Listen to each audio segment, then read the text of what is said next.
I got a request a little while ago to go over scene controllers. Now I thought that sounded familiar, so I took a look through my stuff and yeah, I made one on scene controllers a couple of years ago, but it's way too long. So I think I can do better this time around. Let's see if I'm right.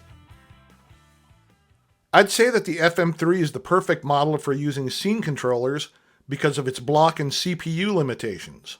They can really help out with presets that use 5 to 8 scenes. But what are scene controllers? According to the manual, we need to remember that parameter settings cannot be changed by a scene. Of course, you can change the channel, but this is not quite the same thing, and it's also possible that all of your channels are already in use.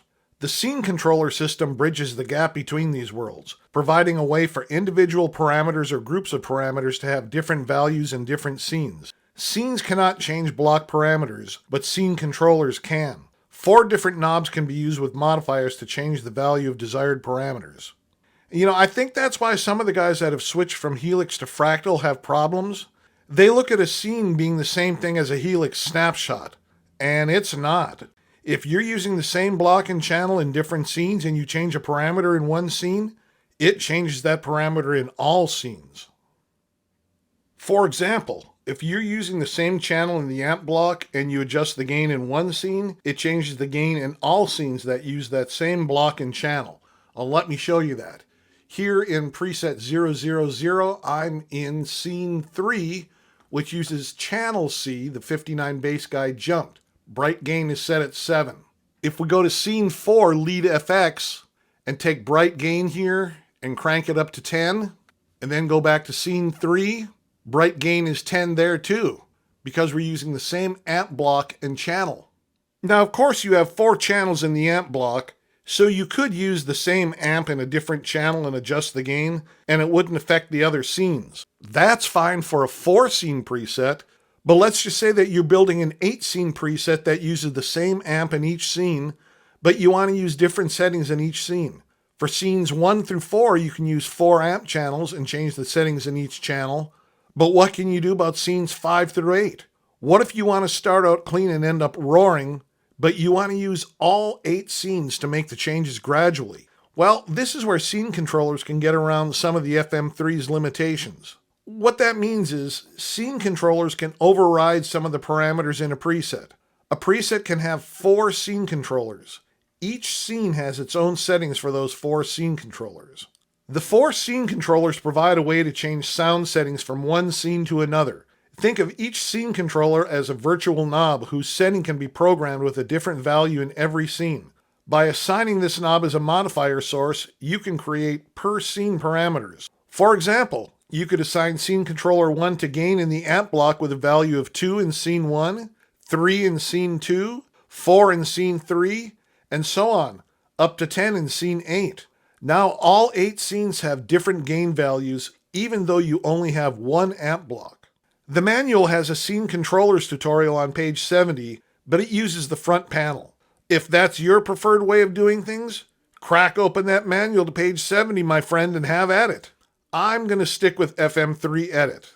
Now what I did was copy preset 30 Wreckers to an empty slot and saved it with a new name, Wreckers with Scene Controllers. I turned off all effects, so it is just amp and cab. Then I changed all scenes to use the Wrecker Rocket type. There are 8 scenes. Each scene is exactly the same, except for a progressively higher gain value. If we go to the amp block and look at the yellow circle under the gain parameter, you can see that it's a solid yellow. It's solid because I've assigned a modifier to it. Other parameters have yellow circles with a black center because they have no modifier. Right-click on the gain knob, and an Edit Modifier panel pops up. In the upper left-hand corner, you can see that I've assigned Scene Controller 1 to it. Here's the list of all the modifiers, and as we can see, Scene Controller 1, 2, 3, and 4. So far, so good. But where are the values for the Scene Controller? Well, let's close the Edit Modifier panel. Then up in the left-hand corner, there's this button called Controllers. Click on it, and you'll get to the Control panel, which has 10 tabs. The 7th tab is called Scene Controller 1 and 2. Click on it, and you'll see 8 scene knobs for Scene Controller 1 and 8 scene knobs for Scene Controller 2. I've created values for all of the Scene Controller 1 knobs, starting at 20% and ending at 100%. Now close the controllers panel and click on the amp block. Scene 1 is called Gain at 2. If you remember, the first Scene Controller 1 knob was set to 20%. That translates to a value of 2 for the gain knob. If you try to change the gain value, it just snaps back to 2. That's because it's being controlled by the Scene Controller 1 modifier. Now if we step through the other scenes, we can see that the gain value matches the value that I set back in the Scene Controller 1 tab. So we have 8 different gain values, which would otherwise be impossible with only one amp block. I'll do a quick demo so you can hear how it sounds.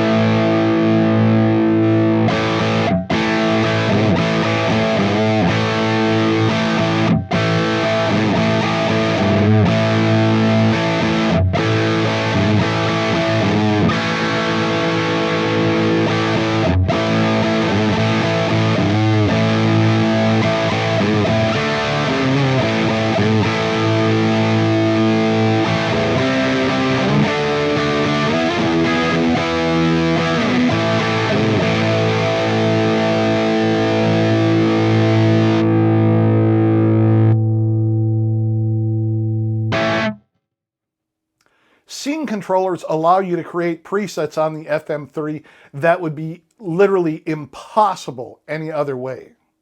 And since there are 4 scene controllers per preset, your presets can have an awful lot of variety. You can use a scene controller on reverb, on plex delay, on pitch, on multi-delay, etc. A lot of opportunities there, guys.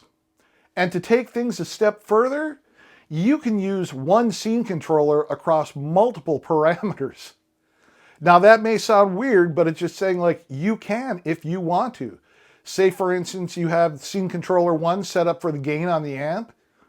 You could use Scene Controller 1 on time for the delay. You could use Scene Controller 1 on time for your reverb block. So all 3 of those blocks would be getting controlled from one scene controller. Oh, one other thing, guys. Scene controllers, of course, are also available on the Axe FX3 and the FM9. Okay, next Wednesday, we'll be looking at another preset of the week. Now, you don't want to miss that. So go ahead and hit that subscribe button and ring that notification bell. All right, guys, have a great weekend, and I will see you next week.